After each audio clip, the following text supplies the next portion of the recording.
सब माँ बाप अपने बच्चों का अच्छा ही चाहते हैं और सब मेरे को नहीं लगता कोई पेरेंट आके ये कहता है कि हम इस अपने बच्चे का ख्याल नहीं रखते। इतना प्रेशर मत डालिए बच्चों पे, उनका बचपन है, उनको अपना बचपन एंजॉय करने दीजिए। उन पे इतना प्रेशर डालना इतनी छोटी उम्र में ठीक नहीं होता। माँ के दूध से अच्छी चीज़ आज तक इस दुनिया में नहीं आई है बच्चे के लिए। लगी हुई है इन पे रिसर्च पे कि हम उसको कितना नज़दीक ला सकते हैं, बट नज़दीक ही ला पाए हैं, उसको मैच नहीं करा पाए हैं आज तक। कान को जितना आप सूखा रखेंगे उतना अच्छा है। कान में जितना मॉइस्चर रहेगा उतना इन्फेक्शन के चांसेस बढ़ेंगे। क्योंकि गाँव में देखा जाता है कि जो नानी और दादी होती हैं वो बोलती हैं पीडियाट्रिशियन तो अब आए हैं, हम तो सालों से बच्चे पैदा कर रहे हैं। और जो माएँ बोतल से जो मिल्क फीड कराते हैं, उनको क्या ध्यान रखना चाहिए और बोतल कब छूटे? जी, और जैसे मैंने स्टार्टिंग में बोला सिंगल पेरेंटिंग हो गया है, हाँ, दोनों मदर और पेरेंट अपने-अपने काम पे जॉब करते हैं, हाँ। तो वो कैसे अपने बच्चों की देखभाल अच्छे से कर सकते हैं परवरिश? हाय गाइस, मेरा नाम चंदन भारद्वाज है और आपका बहुत-बहुत स्वागत है हमारे पॉडकास्ट में। आज हमारे साथ डॉक्टर शोभित गुप्ता हैं। आपका स्वागत है सर। हेलो, मैं डॉक्टर शोभित गुप्ता। मैं एक प्रैक्टिसिंग पीडियाट्रिशियन हूँ जनकपुरी में, जेनेसिस हॉस्पिटल में वर्किंग हूँ। और प्रीवियसली मैंने कई दिल्ली के कई हॉस्पिटल्स में काम किया है, जैसे कि अग्रसेन हॉस्पिटल है पंजाबी बाग, जी। जयपुर गोल्डन हॉस्पिटल है। मैंने दिल्ली गवर्नमेंट में भी काम किया है और अप्रॉक्स 12 साल हो गए हैं मुझे प्रैक्टिस करते हुए। आजकल के इस दौर में जहाँ पे कंटेंट और इन्फॉर्मेशन इतना इजीली अवेलेबल होता है पेरेंट्स के लिए भी, बच्चों के लिए भी, तो उसमें मेरा मानना ये है कि उस इन्फॉर्मेशन को ठीक से प्रोसेस करना आपको आना बहुत ज़रूरी होता है, क्योंकि चीज़ें तो इजीली अवेलेबल हैं, बट उसको आपको कैसे यूज़ करना है, वो आना बहुत ज़रूरी है। तो जो इन्फॉर्मेशन है या जो भी आपको गाइडलाइंस मिलती हैं या जो भी आप कंटेंट देखते हैं जिसमें आपको लगता है कि ये चीज़ें आपको अपने बच्चे के साथ करनी चाहिए या नहीं करनी चाहिए, उसको आप सबसे पहले ना उस इन्फॉर्मेशन को वेरीफाई करना बहुत ज़रूरी होता है कि ये एक ऑथेंटिक सोर्स से आ रहा है या नहीं आ रहा। ऐसे ही रैंडमली किसी भी बात पे बिलीव करना कई बार हार्मफुल हो सकता है। तो और चीज़ें उतनी कॉम्प्लिकेटेड होती नहीं है जितना आजकल मीडिया पे या और चीज़ों पे दिखाई जाती हैं। बच्चों की जो ग्रोथ है या बच्चों का जो न्यूट्रिशन है, बच्चों की इम्यूनिटी है, वो बहुत सिंपल होती है। बहुत सिंपल चीज़ें होती हैं जो हम फॉलो करके अपने बच्चे को एक हेल्दी और एक अच्छी लाइफ दे सकते हैं। जी, मैं एक और सवाल पूछना चाहूँगा जो बहुत सारे लोग नहीं पूछते हैं। आप ओपीडी में बैठते हैं, तो मैं ये जानना चाहता हूँ कि देश का जो भविष्य है, जो बच्चे हैं, वो क्या हालत है उनकी? आप तो डेली देखते हैं। नहीं, नहीं, इतना इतना प्रेशर मत डालिए बच्चों पे, उनका बचपन है, उनको अपना बचपन एन्जॉय करने दीजिए। उन पे इतना प्रेशर डालना इतनी छोटी उम्र में ठीक नहीं होता। अभी जैसे आजकल आपने जैसे बात करी तो मेरे दिमाग में एक थॉट आया, आजकल play school, pre play school ऐसा वो है। ठीक है, बच्चों के लिए अच्छा होता है कि बच्चों को बाहर निकलने का मौका मिलता है, बच्चे अपनी एज के बच्चों के साथ इंटरैक्ट करते हैं। बट उनके लिए बहुत एक कम एज होती है कि वो एक शेड्यूल के साथ बंधे हैं। हमारे लिए तो ठीक है, हम एक शेड्यूल के साथ बंधे होते हैं।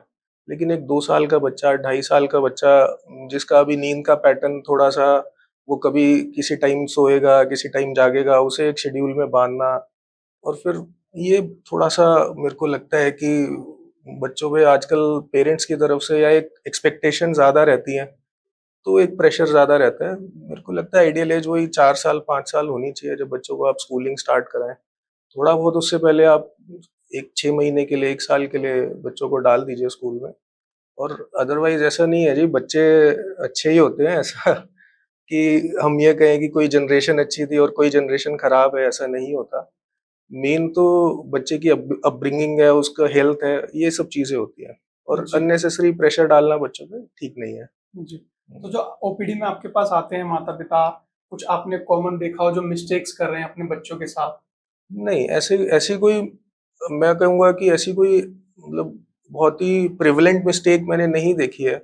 सब सब माँ-बाप अपने बच्चों का अच्छा ही चाहते हैं और सब मेरे को नहीं लगता कोई पेरेंट आके ये कहता है कि हम इस अपने बच्चे का ख़्याल नहीं रखते। शायद जितना उनकी काबिलियत है, जितनी उनकी कैपेबिलिटी है, उससे ज़्यादा ही रखते हैं।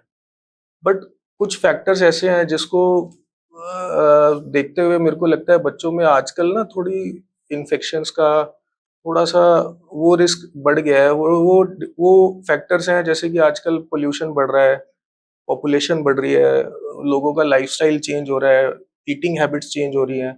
ये फैक्टर ज़्यादा कॉमन है बजाय कि कोई पेरेंट्स की या ग्रैंड पेरेंट्स की कोई गलती हो, जी, ऐसा नहीं है। जाने-अनजाने तो कोई अपने बच्चे को हाँ, हार्म नहीं बिल्कुल, करना बिल्कुल। चाहेगा, वो आपने सही कहा। लेकिन हुँ। कुछ होता है ना, कुछ चीज़ें नहीं पता होती उनको, उस कारण से कुछ करें। इतना कोई ग्रॉसली वो नहीं होता जी, मेनली जो फैक्टर्स होते हैं ना, मेनली वो बच्चे के न्यूट्रिशन या उसकी फिजिकल एक्टिविटी को लेकर होते हैं।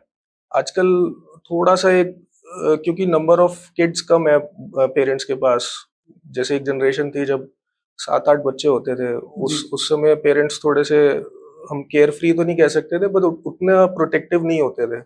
आजकल जनरेशन है कि एक ही बच्चा है या मैक्सिमम 2 बच्चे हैं, तो पेरेंट्स बहुत ओवर प्रोटेक्टिव रहते हैं, बहुत एक्स्ट्रा केयर करते हैं, तो कई बार उसमें बच्चे का थोड़ा-सा हम कह सकते हैं कि एनवायरनमेंट से एक्सपोज़र कम होता है, जी। तो उससे उसकी इम्यून सिस्टम पे थोड़ा-सा इफ़ेक्ट पड़ सकता है। क्योंकि हमारा इम्यून सिस्टम उस तरीके से काम करता है कि हम जो सिचुएशन को फेस हम प्रिपेयर करते हैं कि हम चाहते हैं, हमारा बच्चा बीमारी से अच्छे से लड़े। तो वो जब तक उस चीज़ से एक्सपोज़ नहीं होगा, उस बीमारी को फेस नहीं करेगा, तो वो उससे लड़ भी नहीं पाएगा। हुँ, तो अगर आप एकदम से साफ-सफाई में बच्चे को रखें और वो उसका इम्यून सिस्टम ने ज़रा-सी भी कुछ चीज़ फेस नहीं करी और अचानक से उसे कहीं से भी एक्सपोज़र होता है इन्फेक्शन का, तो वो कई बार उतना अच्छे से लड़ नहीं पाता। आजकल हम देख रहे हैं कि सिंगल पेरेंटिंग बढ़ रही है शहरों के अंदर भी, तो शहरों के अंदर ही ज़्यादातर देखने को मिल रहा है। तो उसके अंदर जब न्यूबॉर्न बेबी जन्म लेता है, उनको इतना एक्सपीरियंस नहीं होता पहले से कि क्या करना है, क्या नहीं करना है। तो फर्स्ट डे जब वो हॉस्पिटल से घर पे आते हैं, माँ को जो वो है परेशानी है, मतलब थकी हुई हैं, और जो पिता है वो टेंस हैं, तो उनको क्या करना चाहिए फर्स्ट डे से? देखिए, सबसे इसमें 2 चीज़ें सबसे इम्पोर्टेंट है न्यूबॉर्न केयर में, जी, कि आपको एक तो कोशिश करना है कि बच्चे को ब्रेस्ट फीडिंग कराना है। जी, ब्रेस्ट फीडिंग से अच्छी, माँ के दूध से अच्छी चीज़ आज तक इस दुनिया में नहीं आई है बच्चे के लिए।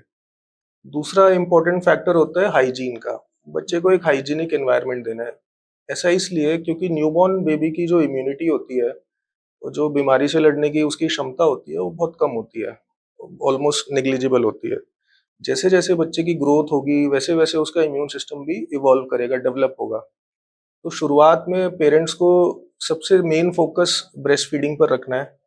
आजकल बहुत सारे एड्स आते हैं कि फ़ॉर्मूला फ़ीड के और अलग-अलग चीज़ों के, ये सप्लीमेंट, वो सप्लीमेंट, तो पेरेंट्स पे अननेसेसरी एक प्रेशर रहता है।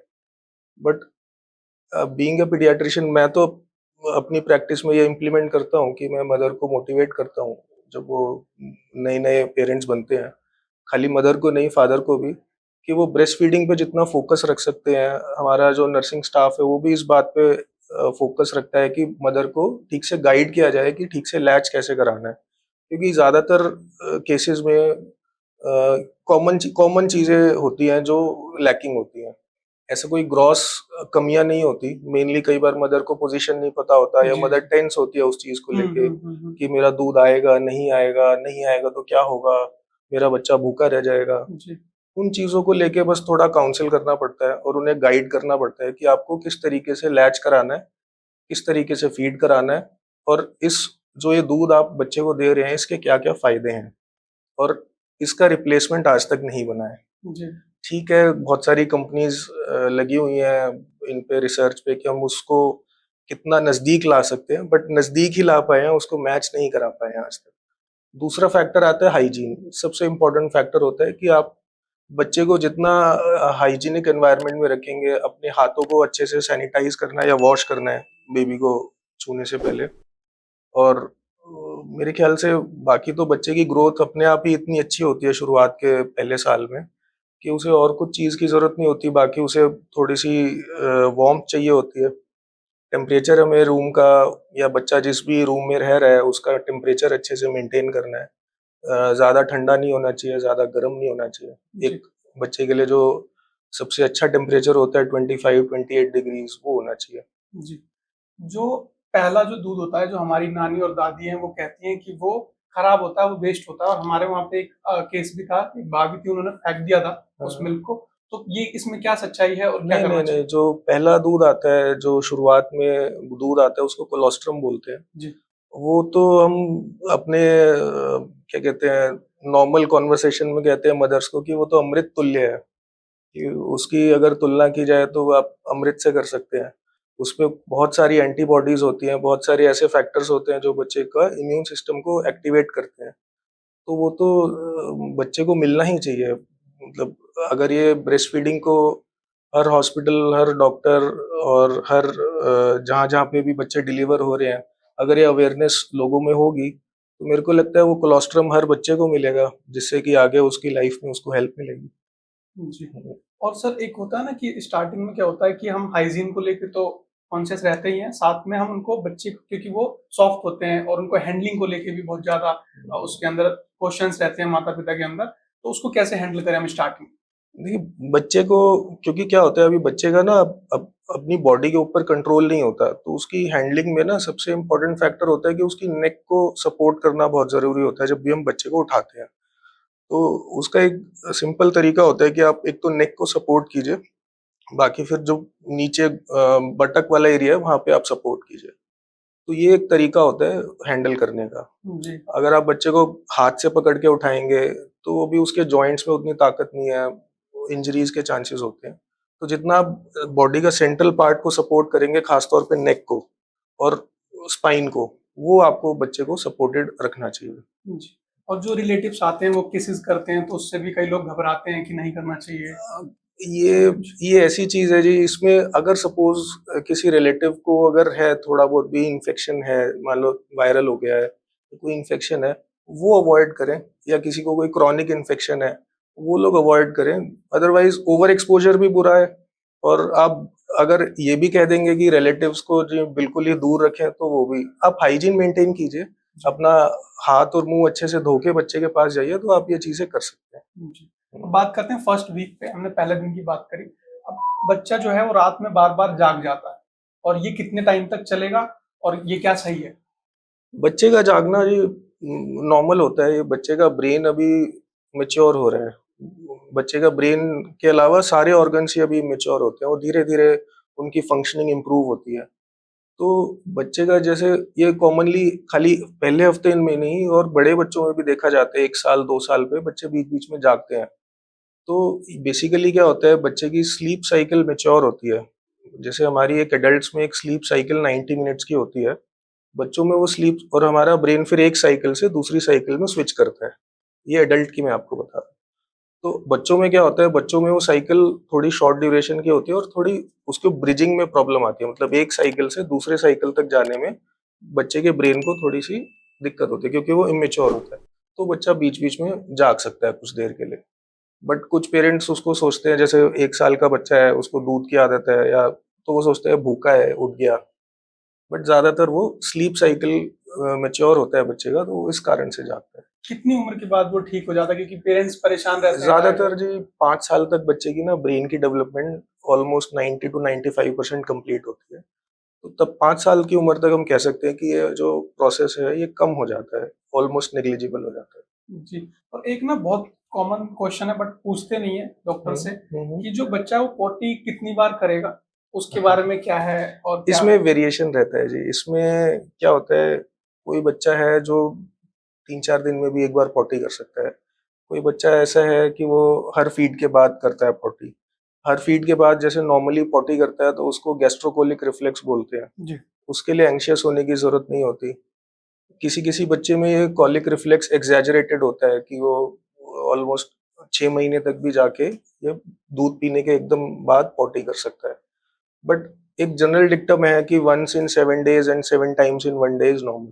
तो इसके लिए एंग्ज़ियस होने की ज़रूरत नहीं है। फिर भी अगर लगता है कि आपको कुछ पैटर्न सडन चेंजेस लग रहे हैं कि बच्चे के जो पॉटी का पैटर्न है, जो आपने over a period of time experience किया है और उसमें सडन चेंज हो गया है, या बच्चे की पॉटी की कंसिस्टेंसी में सडन चेंज हो गया है, तो आपको अपने पीडियाट्रिशियन को दिखाना चाहिए। जी। अब मैं इंटरनेट पे पढ़ रहा था कि बच्चे को पेट के बल सुलाना चाहिए, तो कौन-सी साइड में करके एक क्वेश्चन रहता है देखिए, पेरेंट्स को। जो प्रोन पोज़ीशनिंग होती है ना, उसका एक रिस्क फैक्टर होता है, वो एसआईडीएस बोलते हैं इसको, सडन इन्फेंट डेथ सिंड्रोम। उसको उसका एक रिस्क फैक्टर होता है, तो सुपाइन मतलब अपनी पीठ के बल सुलाना अच्छा रहता है। प्रोन पोज़ीशनिंग को आप ये कह सकते हैं कि कॉलिक का इंसिडेंस कम करता है, तो आप दिन में कुछ टाइम के लिए उसको इम्प्लीमेंट कर सकते हैं कि 5 मिनट के लिए, 8 मिनट के लिए बच्चे को प्रोन लेटा दिया। उससे उसको थोड़ा-सा टमी टाइम मिल जाता है, इस कॉन्सेप्ट को टमी टाइम बोलते हैं, जिससे उसको कॉलिक का थोड़ा-सा रिफ्लक्स का इंसिडेंस कम हो जाता है। तो रूटीन प्रैक्टिस नहीं होनी चाहिए, इसको आप एपिसोडिक दिन में 2 बार, 3 बार, 4 बार, 4-5 मिनट के लिए उल्टा लेटा सकते हैं। जी। डॉक्टर 5 ना मुझे मिथ्स बताइए जो आपने सुनी है बच्चों के ट्रीटमेंट के बारे में या फिर न्यूबॉर्न बेबी? न्यूबॉर्न बेबी को मिथ्स तो एक तो मैंने 2-3 जो कॉमन, जैसे काजल लगाना, काजल लगाना, मालिश मालिश करना। करना, काजल लगाने से आईज साइज पे तो कहते हैं कोई बड़ी हो जाती है कोई आईज। इफेक्ट नहीं पड़ता जी। हुँ, आई का साइज, आई का अपने आइरिस का कलर, हुँ, ये सब तो हमारा जेनेटिक होता है। हुँ। आईज में काजल लगाने से उल्टा और इन्फेक्शन के चांसेस बढ़ते ही हैं। एक्चुअली ये मेरे को लगता है, मतलब मेरा जितना मानना है या मैंने जो अपने सीनियर से सुना है कि काजल लगाने से आँखों को थोड़ा इरिटेशन होता है, तो टीयर्स आते हैं तो आई एक तरह से क्लीन हो जाती है। बट उसकी भी ऐसी कोई ज़रूरत नहीं होती। शायद कभी ये चलन शुरू हुआ होगा, वो साल दर साल चलता आ रहा है। बट ये जो प्रैक्टिस है, ये मेरे को लगता है ये कुछ फ़ायदा तो नहीं करती, हार्म कर सकती है। जी। तो इसको ना करें तो अच्छा है। और कुछ मिथ जैसे दूसरा मालिश मालिश मालिश करना, का आपने बताया कि मैंने कई-कई पेरेंट्स से सुना है कि वो प्रोफ़ेशनल मालिश वाले बुलाते वो हैं। कान में और नाक में तेल तेल डालते डालना, हैं। वो बिल्कुल गलत प्रैक्टिस है जी। कान को जितना आप सूखा रखेंगे उतना अच्छा है। कान में जितना मॉइस्चर रहेगा उतना इन्फेक्शन के चांसेस बढ़ेंगे।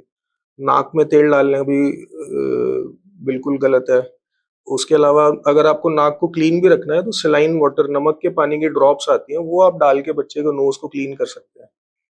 और मालिश मालिश भी बहुत जेंटल मसाज होनी चाहिए। वो भी ऐसा नहीं है कि मान लीजिए मैं कहूँ कि किसी को फ्रैक्चर हो गया, सपोज़ किसी एडल्ट पेशेंट को फ्रैक्चर हो गया, तो आपने कभी सुना है कि उसको कोई ऑर्थोपेडिशियन या कोई भी डॉक्टर कहे मालिश करो, हुँ, कि वो हड्डियाँ मज कॉन्सेप्ट क्या है मालिश का? यही है ना कि हड्डी मजबूत हो हुँ, जाएगी। हुँ, हुँ, लेकिन अगर हड्डी को मजबूत करना है तो फ्रैक्चर वाले सारे पेशेंट को मालिश प्रिस्क्रिप्शन में लिख के दिया जाता है कि मालिश करो। बट ऐसा नहीं होता जी। मालिश सुपरफिशियल लेवल पे काम करती है। ठीक है, आपको मसल्स को थोड़ा रिलैक्सेशन मिल गया, थोड़ा-सा सर्कुलेशन इम्प्रूव हो गया, बस वो होता है। जेंटल मसाज कर सकते हैं, बट बहुत विगरसली मसाज करना और पहले दूसरे दिन से ही शुरू कर देना बिल्कुल गलत है।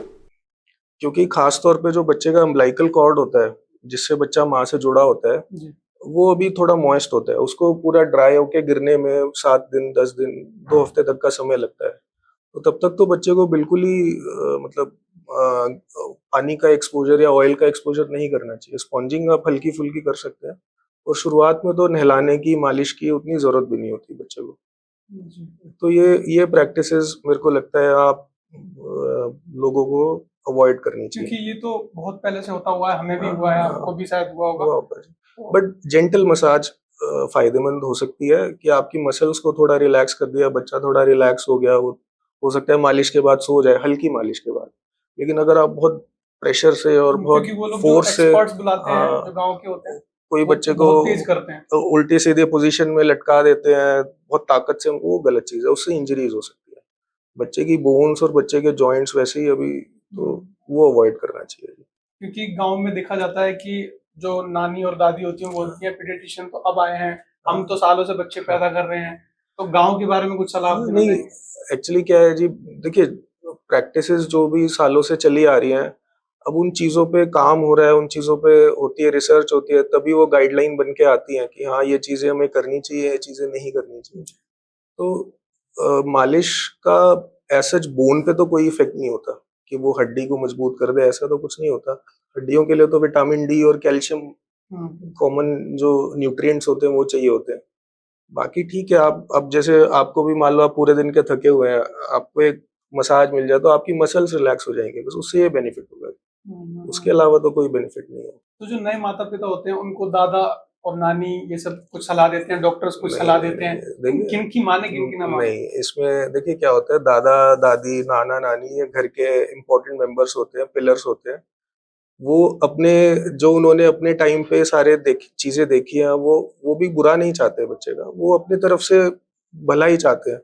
लेकिन इसमें ये होता है कि मेरे पास भी जैसे फैमिलीज़ आती हैं, उसमें दादा-दादी भी आते हैं, नाना-नानी भी आते हैं, तो उनके साथ बैठ के आराम से बात करके, जो चीज़ें अच्छी हैं, आप वो कर सकते हैं, जो चीज़ें खराब हैं, वो नहीं कर सकते। तो इसमें मेरे को लगता है कि जो कॉमन फैक्टर आ गया ना, जैसे आपने कहा तेल डालना है, काजल लगाना है, हाइजीन को ब्रीच कर देते हैं, तो ये फैक्टर्स अवॉइड कीजिए।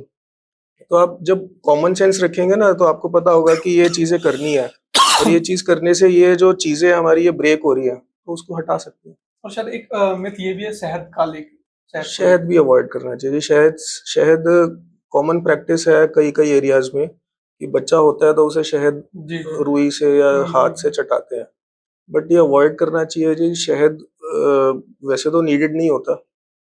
दूसरा, शहद से ना बॉटुलिज्म नाम का इन्फेक्शन भी हो सकता है, जो कि हमारी नसों के लिए हार्मफुल होता है। तो वो एक काफी सीरियस इन्फेक्शन होता है। हाँ। बजाय कि शहद के जो जो एक्चुअली गोल्डन चीज है, कोलोस्ट्रम, जो मैंने अभी थोड़ी देर पहले आपको बताया, वो देना चाहिए। और डॉक्टर ये जो होता है कि पानी का एक होता है कि जब कुछ बड़ा होता है बच्चा, तो जो आस पड़ोस के लोग होते हैं या जो रिलेटिव होते हैं, वो बोलते हैं पानी देना, तो किस उम्र से बच्चे को पानी देना 6 मंथ्स स्टार्ट के करना? बाद कोई भी, शुरू के 6 महीने तो बच्चा सिर्फ मदर फीड पे रहे तो बहुत अच्छा है। अगर सपोज किसी मदर को अच्छे से फीड नहीं आ रहा, फीडिंग में कोई इशू है, तो या तो वो अपने गायनेकोलॉजिस्ट से मिलें जिनसे उन्होंने डिलीवरी कराई है, या जिन पीडियाट्रिशियन के पास आप जा रहे हैं उनसे आप कांटेक्ट कीजिए। क्योंकि ब्रेस्ट फीडिंग किसी भी कारण से डिसकंटिन्यू करना, बहुत स्पेसिफिक कॉन्ट्राइंडिकेशंस होते हैं कि जो सिर्फ उस सिचुएशन में ब्रेस्ट फीडिंग नहीं देना होता। अदरवाइज ऐसा कोई रीजन नहीं होता कि जिसकी वजह से बच्चे का ब्रेस्ट फीडिंग बंद किया जाए। अगर दिक्कत आ रही है तो आप अपने डॉक्टर से संपर्क कीजिए। जो भी पोजीशनिंग में प्रॉब्लम है, मदर के न्यूट्रिशन में प्रॉब्लम है, उसको आप करेक्ट कीजिए और फीडिंग कंटिन्यू कीजिए। अगर सपोज ब्रेस्ट फीडिंग ठीक से नहीं हो रहा है, तो आप फॉर्मूला फीड पे स्विच कर सकते हैं, वो भी बहुत मजबूरी में। जी। एनिमल मिल्क जो है, जैसे प्रैक्टिस है गाय का दूध देना, भैंस का दूध देना, बेटर होता है कि 1 साल के बाद दिया जाए, बच्चे का गट पेट भी मैच्योर हो जाए, जी। उसके बाद दिया जाए। और सर ये ग्रेप वाटर जो होता है, ये भी ये इन्फेक्शन, रिकमेंडेड नहीं है जी। ये जी, भी रिकमेंडेड नहीं है। क्यों सर, रीजन क्या है इसके लिए? क्योंकि वही कॉमन है, ये तो हर घर में होता है। सोर्स ऑफ कंटामिनेशन होता है जी, इसको भी अवॉइड करना चाहिए। मैंने कहा ना, चीजें सिंपल है, हम्म। हम ही उसको कॉम्प्लिकेट कर रहे हैं कि ये भी दे दो, ये भी दे दो। सिंपल चीज क्योंकि है। थोड़ा भी गैस हुआ तो नहीं, वाटर देते हैं। कॉलिक, इसको कॉलिक बोलते हैं बच्चों में ना। हम्म। ये कॉमनली 2 से 4 हफ्ते के बाद शुरू होता है कॉलिक, और लगभग 3 से 6 महीने तक रहता है। किसी को कम होता है, किसी को ज्यादा होता है, ये नॉर्मल चीज होती है जी। जी जी। इसके लिए बहुत, कुछ कुछ बच्चों को ज्यादा होता है, उसमें पेरेंट्स एंशियस भी होते हैं, परेशान भी होते हैं। तो जो चीज नॉर्मल आपकी ग्रोथ का पार्ट है, बच्चे की ग्रोथ का पार्ट है, उसके लिए आप एंशियस होना ठीक नहीं है। लेकिन हाँ, अगर ज्यादा हो तो आप अपने डॉक्टर से संपर्क कीजिए। उसको कम करने की दवाइयाँ आती हैं, वो हम फिर पेशेंट टू पेशेंट बेसिस पे देते हैं। बट कुछ कुछ फैक्टर्स होते हैं जिससे वो कम हो जाता है। जैसे अभी आपने प्रोन पोजीशन की बात जी। की, तो वो टमी टाइम आप दें बच्चे को, कॉलिक कम हो जाता है। फीडिंग कराने के बाद आप अच्छे से बर्प कराएं कंधे से लगा के, तो उससे भी रिफ्लक्स कॉलिक कम हो जाता है। कॉमन चीज़ है, ब्रेस्ट फीडिंग कराने से कॉलिक कम होता है। माँ के दूध के अलावा आप दूसरा कोई भी दूध देंगे, उससे कॉलिक होने के चांसेस बढ़ जाते हैं। तो जो चीज़ें हमारी कंट्रोल में है, उसको हम ठीक कर सकते हैं। बाकी अगर किसी बच्चे को ज़्यादा हो रहा है कॉलिक, तो फिर उसमें कुछ दवाइयाँ होती हैं जो हम देते हैं बच्चे को। जी। आपने बताया ब्रेस्ट फीडिंग के बारे में बताया, हुँ। फॉर्मूला मिल्क एक आता है जो देते हैं बच्चों को, तो कई बार क्या होता है माता को लगता है, और समाज में भी ये धारणा है कि उनको बुरा माँ बोला जाएगा कि उनकी ब्रेस्ट से फीडिंग नहीं करा रहे हैं वो, तो ये क्या है? नहीं, देखिए, इसमें मैं सबसे पहले ना फीडिंग का ही बताता हूँ कि मदर को जो दूध आता है ना जी, वो एक तरह से ब्रेस्ट में बनता है, लेकिन उसका जो सिक्रीशन का रिफ्लेक्स है वो मदर के ब्रेन से आता है। तो मदर जब भी स्ट्रेस में होगी, एंग्ज़ियस होगी, खाना ठीक से नहीं खा रही है, तो वो दूध, मिल्क प्रोडक्शन कम हो जाएगा।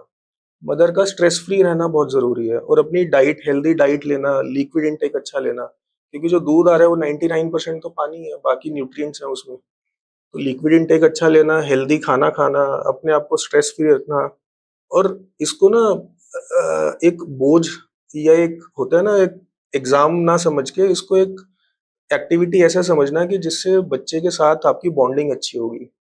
या आप इसको एक ऐसा समझें कि एक बच्चे को ब्लेसिंग है जो आप दे रहे हैं एज़ अ मदर।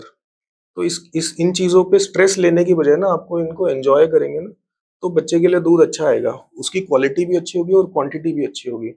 मदर अगर स्ट्रेस में होगी, मदर सोसाइटी के फैक्टर्स हैं, रिश्तेदारों के फैक्टर्स हैं, उनसे परेशान होगी, खाना नहीं खा रही है ठीक से, प्लस प्रेगनेंसी में भी कभी-कभार दिक्कतें आती हैं, उससे भी स्ट्रेस हो कई जाता बार थोड़ा बहुत डाइट डाइट रिस्ट्रिक्शन हो जाता है। तो वो चीज़ें होंगी तो जो चीज़ कंट्रोल में आप कर सकते हैं, जैसे अपना स्ट्रेस तो आप कंट्रोल कर सकते हैं, अपनी डाइट आप कंट्रोल कर सकते हैं, वो चीज़ें कीजिए और इसको ये सोच के कीजिए कि ये आप बच्चे को एक ब्लेसिंग दे रहे हैं, उसको एक आगे एक हेल्दी लाइफ की उसकी नींव रख रहे हैं कि बच्चा माँ का दूध पिए तो। जी। फ़ॉर्मूला फीड देना कोई बुरी बात नहीं है जी। कुछ-कुछ फैक्टर्स होते हैं जिसके कारण मदर को नहीं दे पाती या कई बार कुछ-कुछ स्पेसिफिक डिज़ीज़ होते हैं जिसमें हम डॉक्टर्स ही मना करते हैं। But as such formula feed देना गलत चीज़ नहीं है। हम ये कह सकते हैं कि जो माँ के दूध के अलावा सबसे नज़दीक अच्छी ऑप्शन है वो बस फ़ॉर्मूला फीड है। इसका रीज़न क्या हो सकता है? क्योंकि देखिए अब जो कंपनीज़ बना रही हैं, जो फ़ॉर्मूला बना रही हैं वो उन्हें ह्यूमन मिल्क थोड़ी मिल रहा है। हुँ, हुँ। वो तो अपना कैटल मिल्क ही यूज़ करके उसका पाउडर बना के और उसको थोड़ा-सा फ़ोर्टिफ़ाई करके उसको आप फ़ॉर्मूला फीड बना के दे रहे हैं। थोड़ा-सा सुनने में आया मिल्क बैंक के बारे में भी। आजकल मिल्क ये कॉन्सेप्ट पहले भी था बट उतना शायद अवेयरनेस नहीं थी। अब ये सोशल मीडिया से और गवर्नमेंट ने भी थोड़े इसमें स्टेप्स लिए हैं। खास तौर पे जो एनआईसीयू में प्री टर्म बच्चे रहते हैं, जिनका एनआईसीयू स्टे लंबा रहता है, जिनको माँ के दूध की ज़्यादा ज़रूरत होती है, उसके लिए ह्यूमन मिल्क बैंक कुछ-कुछ हॉस्पिटल्स में स्टार्ट हुए हैं। जी। क्योंकि इसमें इसका बेसिक ये होता है कॉन्सेप्ट ये है कि बच्चे को अगर दूध देना है, सपोज़ माँ को दूध नहीं हो रहा है, तो हम एक दूसरी मदर का दूध दें रादर देन हम फॉर्मूला मिल्क दें। क्योंकि ह्यूमन मिल्क सबसे आसान होता है बच्चे के पेट के लिए, सबसे कंफर्टेबल होता है बच्चे के पेट के लिए। जी। इन्फेक्शंस के, इंटॉलरेंस के चांसेस बहुत कम होते हैं। तो अगर एक बच्चा हुआ है, सपोज़ छोटा बच्चा हुआ है 1 केजी का, उसको एनआईसीयू स्टे की ज़रूरत है और हमें दूध भी स्टार्ट करना है और मदर स्ट्रेस में है कि मेरा बच्चा बहुत प्रीमैच्योर हुआ है और उसको दूध नहीं आ रहा, तो हम एक दूसरी मदर का मिल्क दे देते हैं। तो ये एक अच्छा कॉन्सेप्ट है जिससे बच्चों का एनआईसीयू स्टे छोटा हो जाता है। उनको जल्दी फीड मिलेगा, जी। अच्छे से उस दूध को पचा पाएँगे, उनकी ग्रोथ अच्छी होगी, तो एनआईसीयू से जल्दी डिस्चार्ज हो पाएँगे। हुँ, हुँ। क्योंकि ये देखा गया है कि पहले गाँव में तो ये चीज़ें होती थी कि रिलेटिव्स की मिल्क मिल्क यूज़ किया जाता था, लेकिन शहरों में क्या हो गया है कि अब किसी पे ट्रस्ट उतना रहा नहीं है, तो इसलिए हो नहीं पाता है वो चीज़। वो मैंने कहा ना, जैसे आपने कहा कि जब दादी-नानी कहती थी हमारे टाइम पे तो ऐसा होता था, हुँ, तो जो चीज़ फ़ायदेमंद है उसको अपनाने में क्या दिक्कत है? हुँ, अब ये पुरानी प्रैक्टिस थी, जैसे आपकी फैमिली बड़ी फैमिलीज़ थी पहले। अब मान लो एक ही फैमिली में 2 लेडीज़ हुँ, हुँ, अब कॉरेस्पॉन्डिंगली प्रेग्नेंट हुई हैं और एक को दूध नहीं आ रहा है, एक को आ रहा है, तो वो जिसको दूध आ रहा था वो दोनों बच्चों को दे देते थे। हुँ, हुँ। तो ये एक अच्छी प्रैक्टिस थी। जी। यही कॉन्सेप्ट है मिल्क बैंक का। हुँ। और कई माँओं में डर भी होता है कि जो बच्चा है वो बाइट करता है और उनसे उनको पेन होता है। ऐसा कुछ कॉन्सेप्ट है क्या? देखिए शुरू के 6 महीने तो बच्चे के बहुत रेयरली ही दाँत बट वो निकलते हैं। शक करता है तो उसमें पेन होता है, वो कुछ ऐसा बोला वो जाता है। पोज़ीशनिंग की प्रॉब्लम होती है जी। बेसिकली क्या होता है, प्रॉपर लैचिंग में क्या होता है, जो मदर का ब्रेस्ट का एरियोला पार्ट होता है वो पूरा बच्चा सक करता है ना, तो दूध आसानी से आता है। जी। बच्चा अगर सिर्फ़ निप्पल सक करता है तो दूध नहीं मिलता, मदर को पेन मिलता है। तो ये तो एक पोज़ीशनिंग की प्रॉब्लम रहती है। ये तो आप किसी लैक्टेशनल काउंसलर से या पीडियाट्रिशियन से ही बात कर लेंगे। सर गाय का दूध जो घर पे पेरेंट्स हैं, जो बुजुर्ग हैं, वो कहते हैं कि 1 साल से पहले ही देना स्टार्ट कर देना चाहिए था। तो इसमें क्या मिथ्स हैं कुछ? देखिए इसमें ना मैं कहूँगा कि नेचर बड़ी स्मार्ट है। आप नेचर की इंटेलिजेंस के ऊपर नहीं जा सकते। नेचर ने ह्यूमन मिल्क इंसान के लिए बनाया है, गाय का दूध उसके बच्चे के लिए बनाया है। क्योंकि जो काऊ मिल्क होता है ना, उसके कॉम्पोज़िशन में कंपेयर्ड टू ह्यूमन मिल्क, उसके प्रोटीन कॉम्पोज़िशन में, फैट कॉम्पोज़िशन में थोड़े चेंजेस होते हैं, थोड़ा अलग होता है वो। तो बच्चे को ना उसके प्रोटीन्स डाइजेस्ट करने में कई बार दिक्कत आती है। जी। अब पहले क्या था जी, पहले शायद इन चीज़ों की अवेयरनेस नहीं थी। शायद मेडिकल साइंस ने भी उतना काम नहीं किया या उतना जानकारी नहीं थी। ग्रेजुअली जब देखा गया कि बच्चे, कुछ-कुछ बच्चों में ऐसा देखा जाता है कि काऊ मिल्क प्रोटीन इंटॉलरेंस या काऊ मिल्क प्रोटीन एलर्जी होती है कि वो काऊ मिल्क का प्रोटीन डाइजेस्ट नहीं कर पाते। तो इसलिए ये कहा जाता है कि 1 साल के बाद देना चाहिए।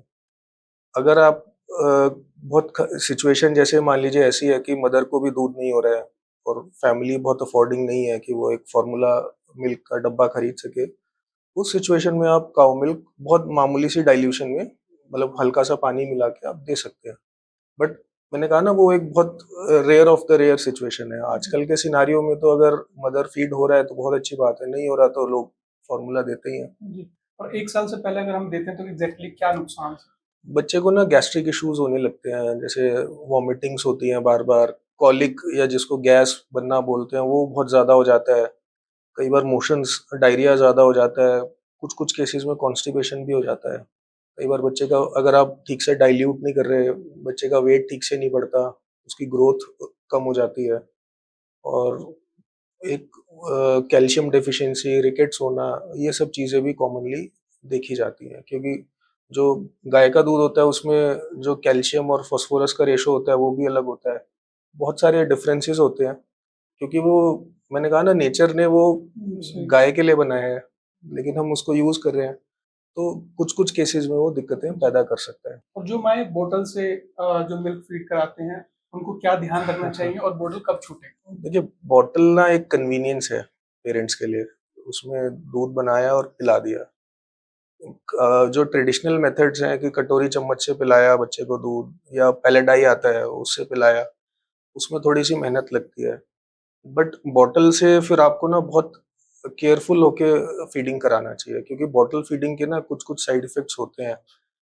कॉमनली तो क्योंकि क्या होता है, कंटामिनेशन सबसे बड़ा फैक्टर होता है। जी। आपने दूध लिया, उसे बनाया, उसमें मल्टीपल हाथ लगे, बच्चे ने कई बार एक एक शॉट में वो दूध फिनिश नहीं किया, आपने उठा के साइड में रख दिया, फिर उसे रीवॉर्म किया, तो मल्टीपल हाथों से गुजरता मैंने है। देखा है कि ऐसा होता हाँ, है। तो वहाँ पे वो कहीं न कहीं हाइजीन ब्रीच हो जाएगी। जी। दूसरा जो फीडिंग पोजीशन होती है, जैसे बच्चा ना जब बॉटल से दूध पीता है तो जो मिल्क मुंह में जाता है ना उसकी स्पीड ज्यादा होती है। जब बच्चा ब्रेस्ट से दूध खींचता है ना तो दूध धीरे धीरे अपनी अपनी स्पेस, बच्चा अपनी पेस को रेगुलेट कर सकता है। बॉटल से तो वो सीधा जा रहा है, तो इसमें चोकिंग हैजर्ड्स भी होते हैं, एस्पिरेशन हैजर्ड्स भी होते हैं। प्लस बच्चा लेट के दूध पिएगा तो हमारा गला और कान कनेक्टेड होता है, तो कान में भी जाने का रिस्क रहता है, कान में इन्फेक्शन होना, कान गीला रहना। आपने कॉमनली देखा होगा, कुछ अगर सीवियर हो जाए ये चीज़ तो डेफनेस भी हो सकती है, वो कान खराब भी हो सकता है। अच्छा। हाँ, तो बॉटल फीडिंग एक मतलब ऐसी चीज़ है कि जैसे आजकल के दौर में सोशल मीडिया है कि आप बहुत केयरफुली यूज़ करें, जी। तो आपको फ़ायदा देगा। हुँ। अगर आप उसको केयरलेसली यूज़ करेंगे तो नुकसान देगा। जी। डॉक्टर, अब हम बात करते हैं वैक्सीनेशन की, हुँ, कि माता-पिता जाते हैं, फर्स्ट वैक्सीन लगती है बच्चे को और उसको बुखार हो जाता है या फिर उसकी तबीयत खराब हो जाती है, उसके बाद अगली हुँ, वैक्सीन नहीं लगवाते हैं माता-पिता। उसके नहीं, क्या नुकसान? देखिए वैक्सीनेशन तो मेरे को लगता है एक प्रूवन चीज़ है कि जिससे बच्चों को फ़ायदा मिलता है। अ, शुरू में एंग्जायटी इसलिए होती है क्योंकि जो बर्थ पे तो जो वैक्सीन होता है वो तो हॉस्पिटल में या जहाँ भी डिलीवरी हुई वहाँ पे लग ही जाता है। उसमें यूजुअली इतने हार्मफुल इफ़ेक्ट्स या इतने साइड इफ़ेक्ट्स नहीं होते। उसके बाद कॉमनली जो 6 वीक्स का वैक्सीनेशन होता है, 1.5 महीने का जो टीका लगता है बच्चों को, उसमें डीपीटी का टीका होता है जिससे अक्सर पेन होना, फीवर होना, बच्चे का 2-3 दिन के लिए चिड़चिड़ा होना, ये कॉमन साइड इफ़ेक्ट देखे जाते हैं। अब उसको देख के ना कई पेरेंट्स एंग्ज़ियस हो जाते हैं कि ये तो बच्चे को नुकसान कर रहे हैं, बट एक्चुअली ऐसा नहीं होता। ये शॉर्ट टर्म साइड इफ़ेक्ट्स होते हैं। इनका कोई लॉन्ग टर्म हार्म नहीं होता, और ये 2-3 दिन, 48-72 घंटे और बहुत रेयर केसेज़ में 4th डे तक भी इसके सिम्पटम्स आते हैं, उसके बाद नहीं आते, और इनका कोई लॉन्ग टर्म नुकसान नहीं होता। लॉन्ग टर्म बेनिफिट होता है कि बच्चे के ब्लड में वो एंटीबॉडीज़ रहती है उन बीमारियों के अगेंस्ट। तो आगे कभी बच्चा अपनी लाइफ में उन बीमारियों से एक्सपोज़ होगा, तो पहले से ही उसके पास वो इम्यूनिटी मौजूद है।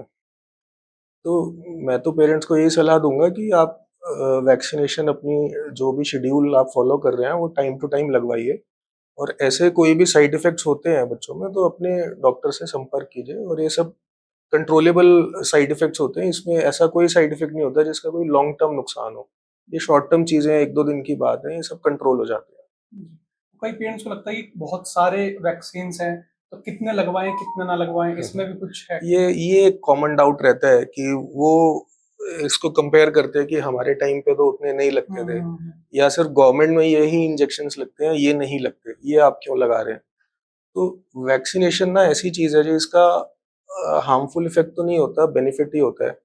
अब कितने लगवाने चाहिए, कितने नहीं लगवाने चाहिए, ये ना आप जिस एरिया में रह रहे हैं, वो एरिया से डिसाइड होता है। अगर सपोज़ आप एक ऐसे एरिया में रह रहे हैं जहाँ पे टाइफॉइड सपोज एक एग्जांपल मैं आपको देता हूँ, टाइफाइड का इन्फेक्शन बहुत फैला हुआ है वहाँ की वाटर सप्लाई में या वहाँ के पानी में। तो उस एरिया में अगर आप बच्चे को टाइफाइड का वैक्सीन देंगे तो उसके लिए बेनिफिशियल है। अब आप कंपेयर करें, आप किसी डेवलप्ड कंट्री में है जहाँ पे वो, तो वहाँ पे वैक्सीनेशन बहुत लिमिटेड होते हैं। तो इंडिया में, इंडियन सिनारियो में देखा जाए, क्योंकि यहाँ पॉपुलेशन बर्डन ज़्यादा है इंडिया के ऊपर, और ओवर क्राउडिंग की वो है, प्रॉब्लम है, या कुछ कुछ एरियाज में वाटर सप्लाई की प्रॉब्लम है, या जो भी उस एरिया में जो डिजीज का इंसिडेंस ज़्यादा है, तो उस बीमारी का वैक्सीन अगर है अवेलेबल तो वो लगाना चाहिए। जैसे कॉमन वायरल इन्फेक्शंस हो गए, MMR, chicken pox, hepatitis A, hepatitis B, ये सब इन्फेक्शंस हैं, वो ऐसे हैं जिसके अगेंस्ट वैक्सीनेशन अवेलेबल है, तो लगवाना चाहिए।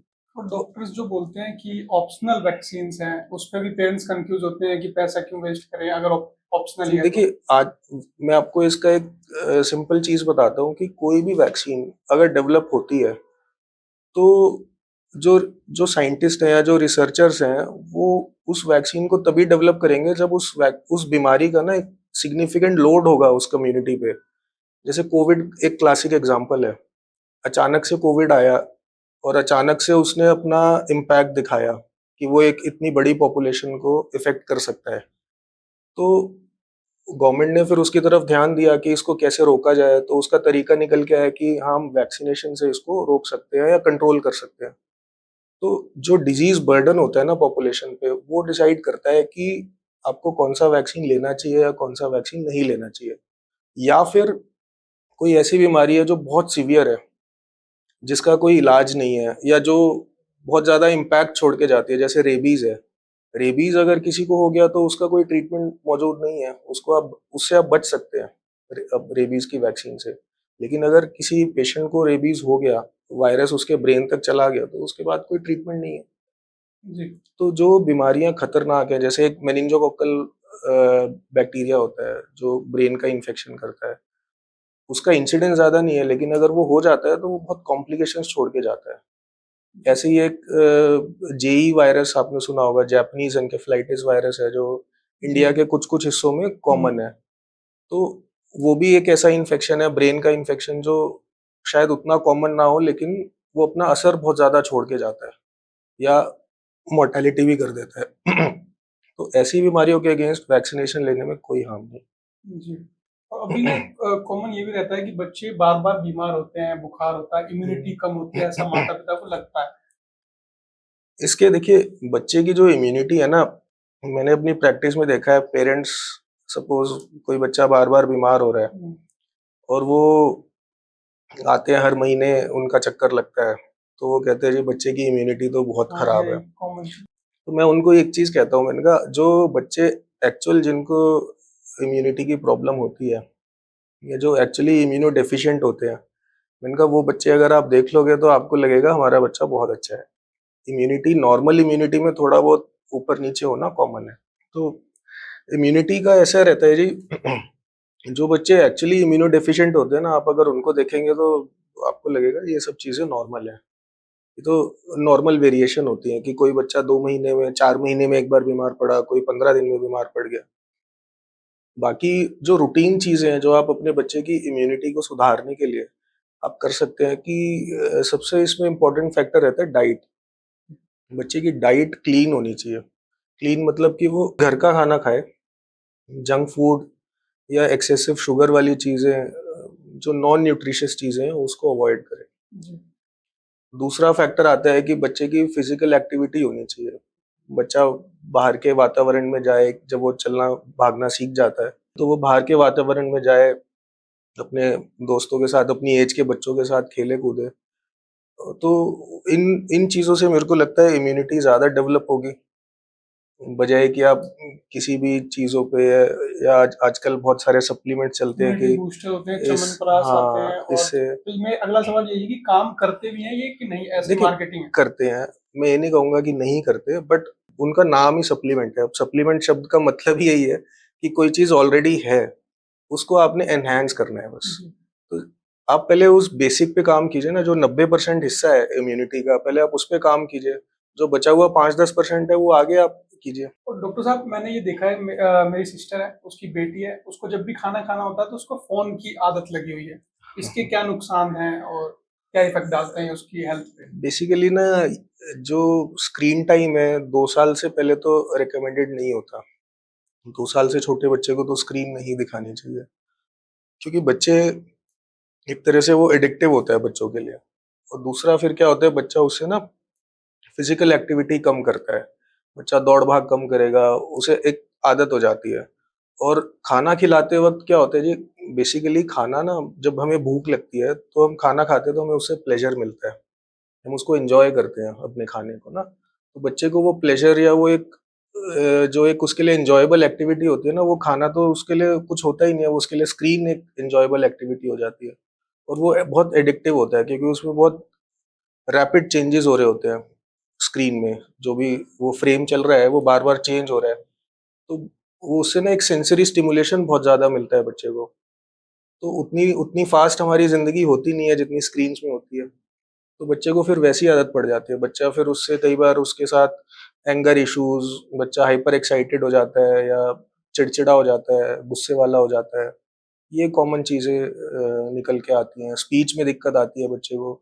बच्चे को फिर एक-दूसरे से इंटरैक्ट करना अच्छा नहीं लगता, उसे फ़ोन देखना ही अच्छा लगता है। तो इससे इंटरैक्शन में प्रॉब्लम, सोशल लाइफ़ में प्रॉब्लम आती है बच्चों की। हुँ, तो स्क्रीन तो मैं कहूँगा कि बहुत लिमिटेड होना चाहिए बच्चों के लिए स्क्रीन टाइम। और उसमें भी मैं पेरेंट्स को कहता हूँ कि कम करने का एक तरीका है कि आप खुद भी अपना स्क्रीन टाइम कम रखिए।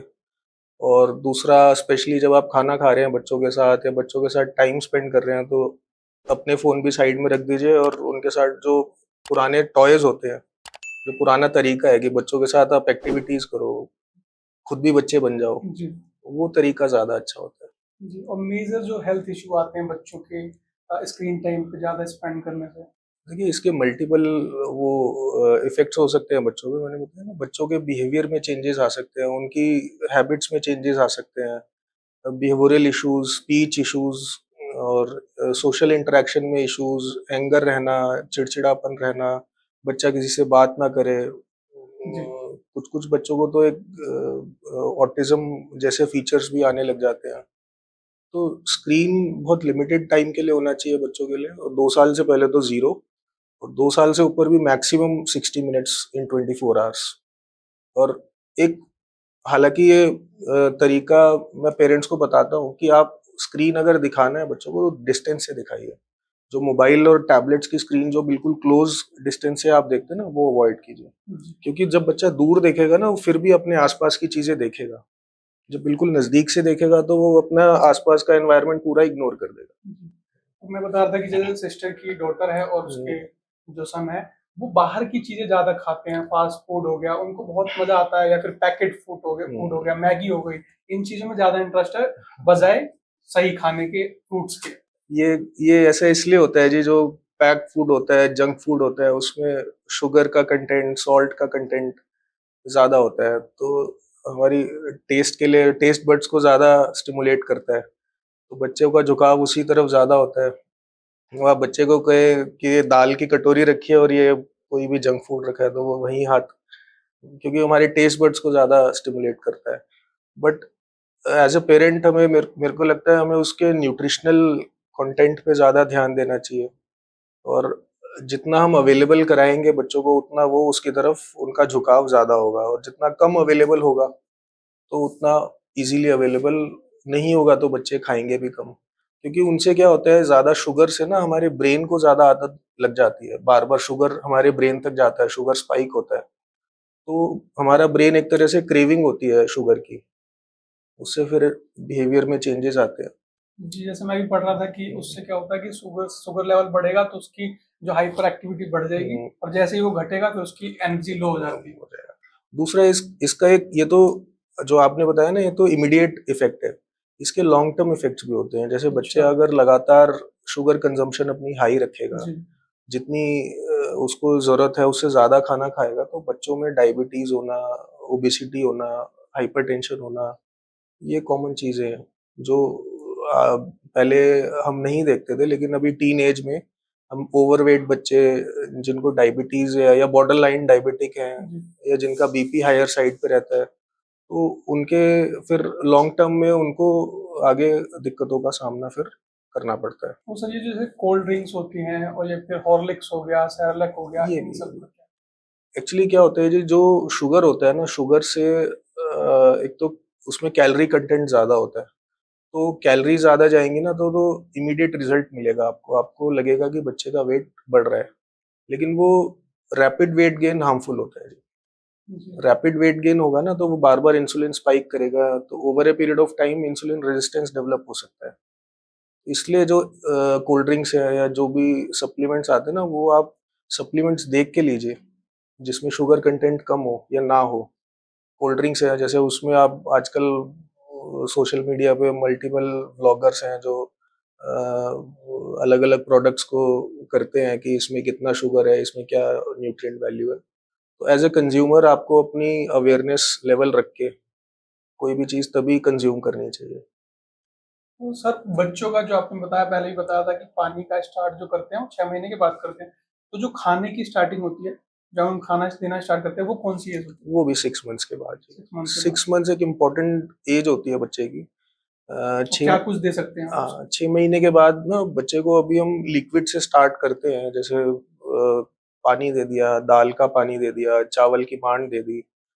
फिर उसके बाद उस खाने की कंसिस्टेंसी को ग्रेजुअली हम सॉलिड की तरफ ले जाते हैं, जैसे पहले प्यूरी फॉर्म में दिया, जैसे एप्पल प्यूरीज हो गई, या दलिया बनाया उसको अच्छे से ग्राइंड करके दे दिया। फिर उसी को हम सेमी सॉलिड फॉर्म में ले जाते हैं जब बच्चा और 7-8 महीने का होता है, वो खाने लगता है थोड़ा बहुत। फिर ग्रेजुअली 1 साल तक आते आते तो हम बच्चे को सॉलिड फूड दे ही सकते हैं। जी, और ये जो सेरेलैक देते हैं इसी बीच में, इसी ड्यूरेशन में, वो सही होता है?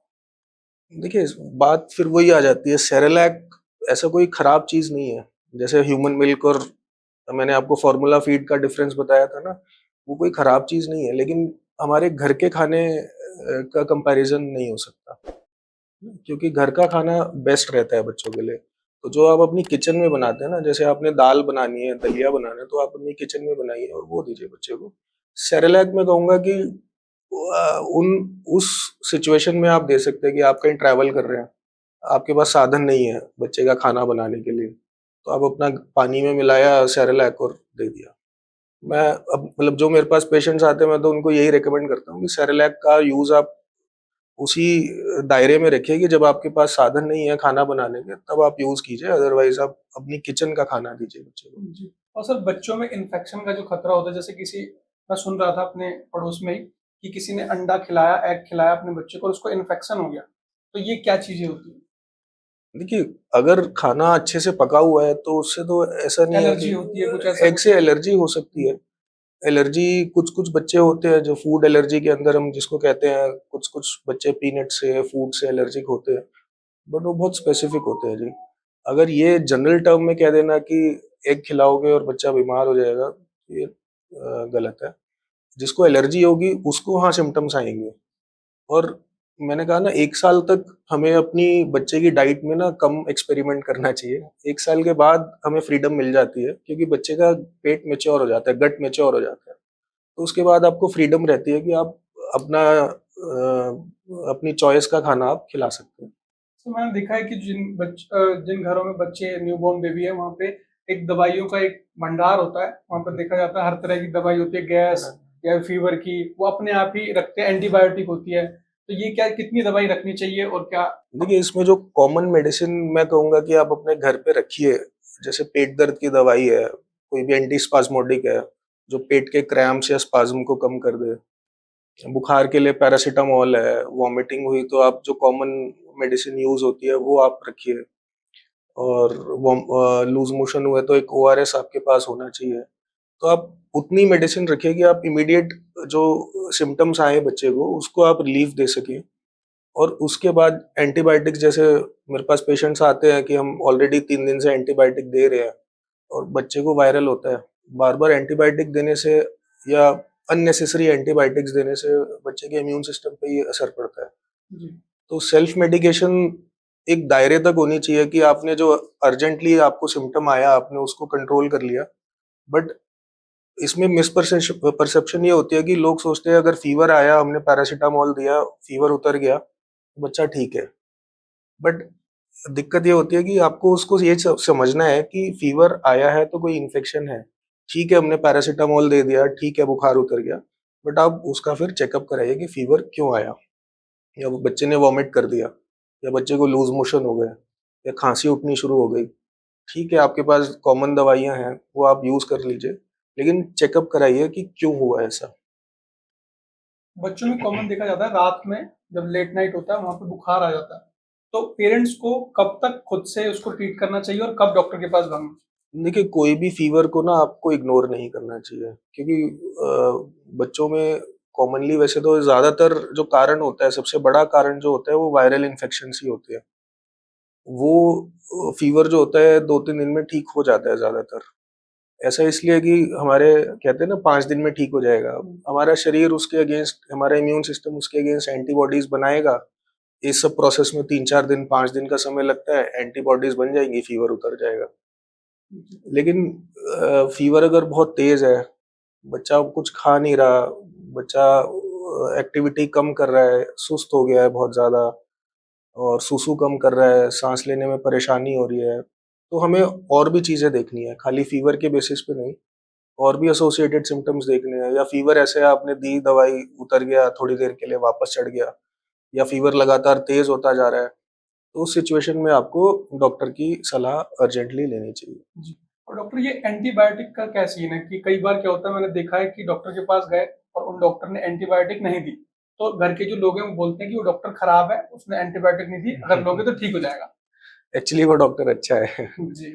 क्योंकि ज़्यादातर इन्फेक्शंस वायरल होते हैं बच्चों में ना, उनमें एंटीबायोटिक्स की ज़रूरत नहीं होती। यूजुअली 3 से 5 दिन में वो कॉमन सिम्पटम्स जो आते हैं बच्चों को, वो अपने आप रिज़ॉल्व हो जाते हैं, या हमें सपोर्टिव केयर देनी पड़ती है। अब ऐसा तो नहीं है कि किसी को इन्फेक्शन हुआ तो वो बिल्कुल नॉर्मल बिहेव करेगा, थोड़े तो सिम्पटम्स उसको आएँगे ही। तो हम सिम्प्टोमेटिक ट्रीटमेंट दे देते हैं कि खाँसी है तो खाँसी की दवाई दे दी, वॉमिटिंग है तो वॉमिटिंग की दवाई दे दी। अगर हमें सस्पिशन लगता है कि बच्चे को एग्ज़ामिन करने के बाद कि हाँ, ये बैक्टीरियल इन्फेक्शन हो सकता है, उसमें हम फिर एंटीबायोटिक्स देते हैं, अदरवाइज़ नहीं। तो सर ये वॉकर का क्या सीन है कि कब यूज़ करना चाहिए, यूज़ करना भी चाहिए कि नहीं करना चाहिए?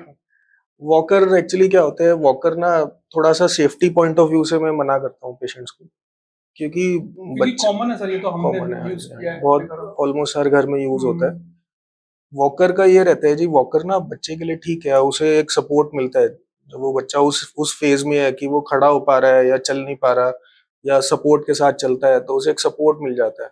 लेकिन कई बार क्या होता है, उससे इंजरीज़ के चांसेस रहते हैं कि बच्चा उसको ना रोक नहीं पाता वॉकर को। जी, कहीं भी जाके टकरा गया, स्टेयर्स हैं तो स्टेयर्स तक चला गया, क्योंकि उसके पास उतनी अवेयरनेस नहीं है, जी, बच्चे के जी। पास उतनी समझ नहीं है हुँ, कि मुझे कहाँ जाके वॉकर को रोकना है, हुँ, या इंजरी हो सकती है इंजरी उससे। हो सकती है। तो वॉकर से बेटर ऑप्शन होता है कि आप बच्चे को सपोर्ट के साथ, उसके साथ बेसिकली बात वही आ जाती है, बच्चे के साथ आप टाइम स्पेंड करेंगे ना, तो आपको इन सब चीज़ों की ज़रूरत नहीं पड़ेगी जी, कि आप बच्चे को चलाइए, उसके साथ खेलिए, तो अपने आप उसका जो डेवलपमेंट है वो अपने आप इतना अच्छा होगा कि आपको इन सब चीज़ों की ज़रूरत नहीं पड़ेगी। जी।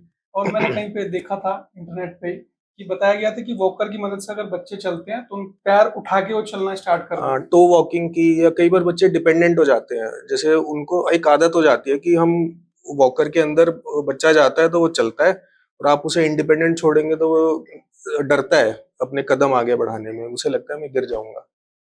तो ये कॉमन प्रॉब्लम रहती है वॉकर के साथ। तो बच्चों में सर एलर्जी को कैसे पहचानें? रैशेज़ हो जाते हैं। एलर्जी आजकल आजकल हम थोड़े केसेस ज़्यादा देख रहे हैं एलर्जी के, क्योंकि शायद पॉल्यूशन इसका बहुत बड़ा कंट्रीब्यूटर है।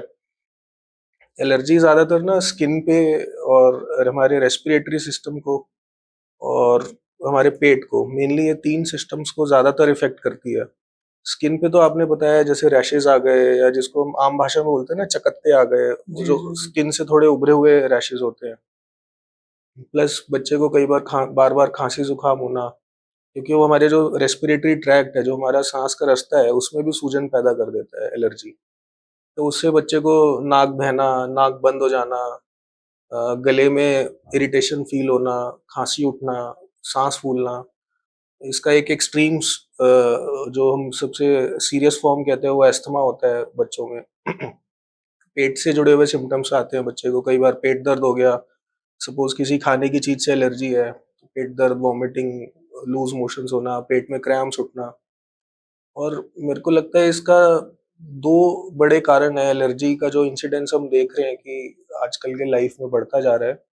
एक तो जंक फूड का इंटेक, जैसे आपने बताया, क्योंकि उसमें अलग अलग तरह के प्रिजर्वेटिव्स और चीजें डलती हैं। दूसरा हमारा जो एनवायरनमेंट है, जो पोल्यूशन है, उससे हवा में जो पार्टिकल्स रहते हैं वो हम इनहेल करते हैं, तो वो हमारे सांस के रास्ते को इरिटेट करते हैं। उससे भी ये सिम्टम्स पैदा होते हैं। और सर ये जो स्पीच डिले है ये किस कारण से होता है और कब हमें थेरेपिस्ट के पास जाना चाहिए? देखिए, स्पीच डिले ना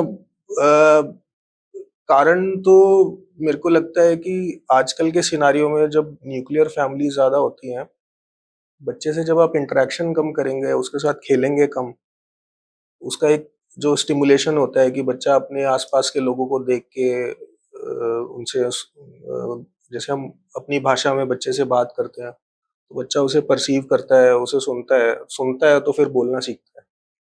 तो जब ये चीजें कम हो जाती है, जो बच्चों के साथ खेलना, बच्चों के साथ टाइम स्पेंड करना, तब ज्यादातर दिक्कतें आती हैं। लेकिन ये दिक्कतें ट्रीटेबल होती हैं।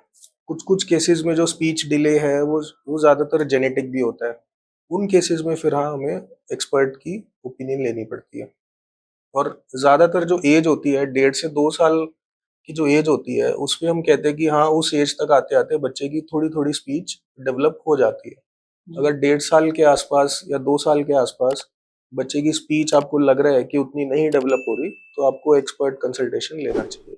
और सर ये ऑटिज्म के बारे में बात होता है, इसको खुद माता पिता कैसे डायग्नोज कर सकते हैं अगर स्टार्टिंग फेज में करना चाहिए? स्टार्टिंग फेज में मैंने कहा 1.5 साल, 15 से 18 महीने की एज होती है कि बच्चों में कुछ कुछ माइलस्टोन्स हम देखते हैं। जैसे हमारे पास बच्चे वैक्सीनेशन के लिए आते हैं, तो हम उनके एज के हिसाब से जो जो माइलस्टोन्स वो अचीव करते हैं वो भी देखते हैं। ये रूटीन है, ऑलमोस्ट हर पीडियाट्रिशियन ऐसा करते हैं। तो उसमें मेन होता है कि मैंने कहा ना, सबसे पहले बच्चा सुनेगा फिर बोलेगा। तो जब आप बच्चे को आवाज लगाते हैं कि वो अपनी आवाज से रिस्पॉन्ड कर रहा है, कमांड्स फॉलो कर रहा है, जो आपने कहा कि छोटी छोटी चीजें कही कि ये कर लो, जी। अपना ये टॉय उठा लो, ये टॉय वहां रख दो, उसके बाद फिर बच्चा आवाजें निकालना शुरू करता है, मामा पापा बोलना शुरू करता है। अगर आप ये सब चीजें नोटिस कर रहे हैं तो अच्छी बात है। अगर आप ये 1 सवा साल तक नहीं नोटिस कर रहे, तो आप अपने पीडियाट्रिशियन से कांटेक्ट कीजिए। जी। अब उस जो बच्चा है वो कभी-कभी ज़्यादा गुस्सा करने लग जाता है, ज़मीन पर लूटने लग जाता है। ये क्या चीज़ ये है? टैंट्रम्स होते हैं जी बच्चे के, इसको टेम्पर टेंट्रम्स बोलते हैं। ज्यादातर आयरन डेफिशिएंसी से होते हैं ये, हालांकि बहुत प्रूवन नहीं है, बट आयरन देने से थोड़ा ये जो बच्चे का चिड़चिड़ापन है ये कम हो जाता है। जी। ज्यादातर ये होता है बच्चे की ओवर स्टिमुलेशन के, जैसे मैंने कहा ना, शुगर रश होता है, उसके कारण भी हो सकते हैं। आयरन डेफिशिएंसी से भी हो सकते हैं। कई बार बच्चा अटेंशन ग्रैब करने की कोशिश करता है। मान लो पेरेंट्स सुबह से शाम तक ऑफिस गए हैं और शाम को आए और अपने काम में व्यस्त हो गए, बच्चे को उतनी अटेंशन नहीं मिली। कई बार बच्चा उसके वजह से भी अटेंशन अपनी ओर आकर्षित करने के लिए भी करता है। जी, और जैसे मैंने स्टार्टिंग में बोला सिंगल पेरेंटिंग हो गया है, हाँ, दोनों मदर और पेरेंट अपने-अपने काम पे जॉब करते हैं, हाँ। तो वो कैसे अपने बच्चों की देखभाल अच्छे से कर सकते हैं परवरिश? वो मैंने आपको कहा ना, जो दादा दादी नाना नानी वो इम्पोर्टेंट मेंबर्स है ना, वो इसीलिए हैं कि अगर हम ये अर्बन अर्बन पॉपुलेशन में देखें कि अगर हस्बैंड और वाइफ दोनों को काम करना पड़ता है अपना घर चलाने के लिए, तो ये जो जॉइंट फैमिली वाला कॉन्सेप्ट है ना, ये बच्चे की अपब्रिंगिंग में बहुत हेल्प करता है। जब आप होते हैं ना, टीम वर्क करते हैं कि भाई अगर मदर फादर दोनों काम कर रहे हैं घर का खर्चा चलाने के लिए, तो दादा दादी नाना नानी वो बच्चे की देखभाल करते हैं, तो बच्चे को वो जो केयर होती है, वो जो इंटरेक्शन होती है ना, वो मिल जाती है। तो ये दिक्कतें नहीं आती। जब बच्चा अकेला रहेगा, डे केयर में रहेगा या मेड के भरोसे रहता है, तो ऐसे केसेस में हमने देखा है कि थोड़ी दिक्कतें बच्चों को ज्यादा आती है। वो एज़ ए प्यार नहीं मिल पाता, पीडियाट्रिशियन जी, आम भाषा एज़ ए में बोले जी तो। ठीक है, प्यार नहीं मिल पाता आपने बताया। एज़ ए पीडियाट्रिशियन मतलब इस देश की जो माता-पिता हैं न्यूबॉर्न बेबी के, उनको आप क्या बेस्ट सलाह देना चाहते हैं? कोई भी ये देखिए, माता-पिता बनना एक, मैं कहूँगा कि ईश्वर का आशीर्वाद होता है।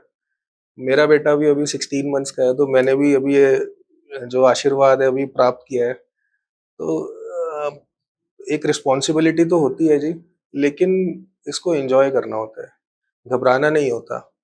क्योंकि आप सोचिए, आप भी इतने बड़े हुए हैं तो आपके पेरेंट्स ने आपको बड़ा किया है।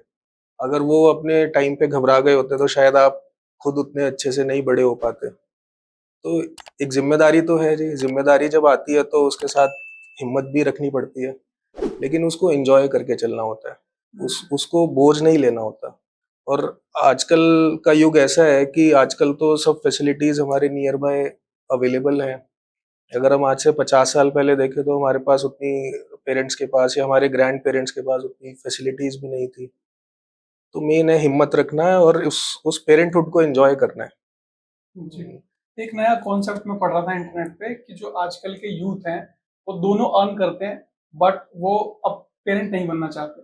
इस कॉन्सेप्ट को आप सपोर्ट करते हैं या इस पे क्या कहना चाहेंगे? देखिए, ये तो एक इंडिविजुअल की अपनी चॉइस होती है। इसमें मैं एक कहूँ कि ये कॉन्सेप्ट गलत है या सही है, मैं इसके बारे में तो क्या ही कमेंट करूँ। बट हाँ, मैंने जब पेरेंट बना मैं खुद, तो मैंने उस फीलिंग को जब महसूस किया, तो मेरा ओपिनियन तो ये है कि हमें पेरेंट्स बनना चाहिए। जी। ठीक है, ज़िंदगी चलती रहती है, लेकिन जब आप बड़े होंगे, जब आप अपनी उम्र के आखिरी पड़ाव पर होंगे, तो शायद उस समय भी काम करने का, उस समय भी जीवन जीने का एक मोटिवेशन जो होता है शायद बच्चे होते हैं। तो मेरे को लगता है ये तो एक साइकिल ऑफ लाइफ है। अगर आप, ये है ना सृष्टि चक्र है कि रिप्रोडक्शन होगा, एक इंडिविजुअल अपने साथ दूसरे इंडिविजुअल को जन्म देगा, तो ऐसे ही संसार चलता है जी। जी।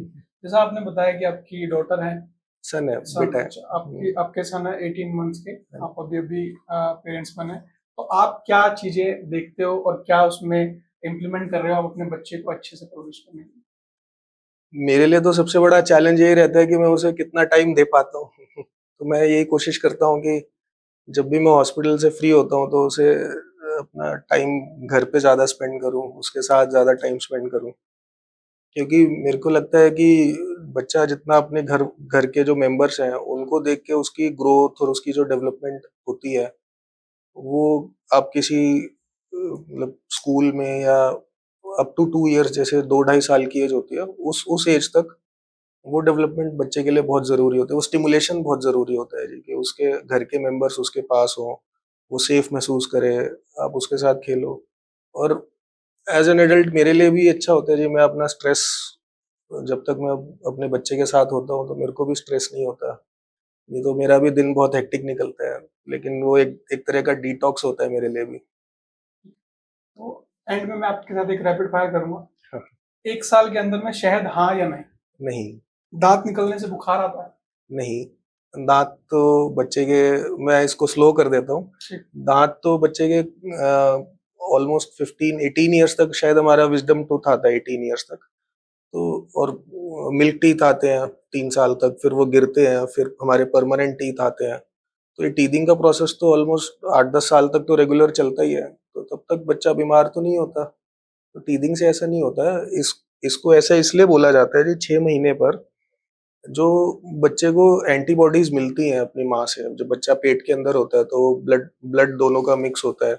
उससे एंटीबॉडीज़ बच्चे के शरीर में आती हैं, तो वो एंटीबॉडीज़ ग्रेजुअली 6 महीने तक आते-आते खत्म हो जाती हैं। तो शायद 6 महीने में बच्चा थोड़ा बहुत बीमार पड़ता है, और तभी वो दाँत निकलने की एज होती है। तो ये दोनों चीज़ें जो ओवरलैपिंग होती हैं, उसको शायद मिला के ये बोल दिया जाता है कि दाँत निकल रहे हैं इसलिए बीमार हो रहा है। जी। बट टीथिंग से बीमार नहीं होता, वो एज ऐसी होती है कि वो इम्यून सिस्टम थोड़ा-सा उस समय कमज़ोर होता है। काजल लगाएँ या नहीं लगाएँ? नहीं, वैक्सीन से ऑटिज़्म होता है? नहीं, ऑटिज़्म के मल्टीपल फैक्टर्स होते हैं जी, जेनेटिक फैक्टर हैं, एनवायरमेंटल फैक्टर हैं, मेटल से, हेवी मेटल से एक्सपोज़र हो गया, बच्चे कई बार प्रीमैच्योर पैदा होते हैं, उससे हो जाता है। मल्टीपल पॉजिटिव फैक्टर्स या रिस्क फैक्टर्स हो सकते हैं, बट आप पिन पॉइंट करके कहें कि इस चीज़ से होता है, ऐसा नहीं है। वैक्सीनेशन से तो नहीं। बेस्ट इम्यूनिटी बूस्टर कौन-सा है? घर का खाना। 2 साल के बच्चों का स्क्रीन टाइम कितना होना चाहिए? 2 साल तक 0, 2 साल के बाद भी अवॉइड करें तो अच्छा है, अगर बहुत मजबूरी है तो मैक्सिमम 1 आवर पर डे। 2 साल के बाद भी बच्चा बोल नहीं पा रहा है, इंतजार करें या डॉक्टर? बिल्कुल इमीडिएटली डॉक्टर के पास जाएं। घर पर एंटीबायोटिक दे सकते हैं या नहीं? हाँ जी, अगर डॉक्टर ने लिखी है, आपने डॉक्टर से कंसल्ट किया है और उन्होंने कहा है कि हाँ ये मेडिसिन देनी है, तो घर पे दीजिए, खुद से मत दीजिए। आउटडोर खेल या इंडोर खेल? आउटडोर खेल भी, इंडोर खेल भी। बच्चा छोटा है तो इंडोर खेल की ज़्यादा इम्पोर्टेंस है। बच्चा 2.5-3 साल से ऊपर का हो गया है, फिर हाँ आउटडोर गेम्स भी इम्पोर्टेंट है। फॉर्मूला मिल्क या माँ का दूध? माँ का दूध। जंक फूड कब से दें? जंक फूड कब से दें? जी। नहीं देना चाहिए जी। इवन एडल्ट्स को भी नहीं खाना चाहिए। फिर भी खाते हैं, और क्योंकि मार्केटिंग ऐसी हुई है। मैं कहता हूँ उसकी क्वांटिटी और उसकी जो फ्रीक्वेंसी है ना, वो आपको लिमिटेड रखनी चाहिए। और 2 साल से बाद ही दें, 2 साल से पहले तो अवॉइड ही करना चाहिए। और उसको भी आप अपने बच्चे से बातचीत करके या जिस भी तरीके से प्यार से समझा के नहीं मानते तो? मनाना है जी, यही तो पेरेंट्स का काम है। और उसकी आप फ्रीक्वेंसी लिमिट कर दीजिए। सर लास्ट में मैं यही पूछूंगा, सबसे जरूरी पेरेंटिंग टिप्स क्या है? पेरेंटिंग टिप्स यही है जी, आप पहले तो खुद ही एज ए पेरेंट आप खुद ही एंग्शियस मत होइए किसी चीज को लेके। और अपने बच्चे को हेल्दी फूड की आदत डालिए, जंक फूड की आदत कम कीजिए। अब इसमें वही होता है, प्रैक्टिस व्हाट यू प्रीच। तो आपको खुद भी अपना फिर लाइफस्टाइल हेल्दी रखना है। पेरेंट्स हेल्दी होंगे तो बच्चा भी हेल्दी होगा। पेरेंट्स डिसिप्लिन्ड होंगे तो बच्चा भी डिसिप्लिन्ड होगा। तो घर का खाना खिलाइए बच्चे को, बच्चे की फिजिकल एक्टिविटी रखिए, उसके साथ खेलिए, उसके एक्टिविटीज में हिस्सा लीजिए, बच्चे को सेफ फील कराइए, हाइजीन का ध्यान रखना है, जो रूटीन चीजें हैं। एंशियस नहीं होना, कॉम्पिटिटिव नहीं होना एज ए पेरेंट, कि वो बच्चा ये कर रहा है तो मेरा बच्चा ये क्यों नहीं कर रहा। हर एक बच्चा अलग होता है, उस पे नेसेसरी प्रेशर बनाना, उसको कॉम्पिटिटिव बनाना। जी। एक एज पे आएगा तो वो खुद ही कॉम्पिटिटिव हो जाएगा, जब वो अपनी एज पे आएगा। लेकिन अभी आपकी जिम्मेदारी है कि आप उसे एक अच्छा इंसान बनाइए।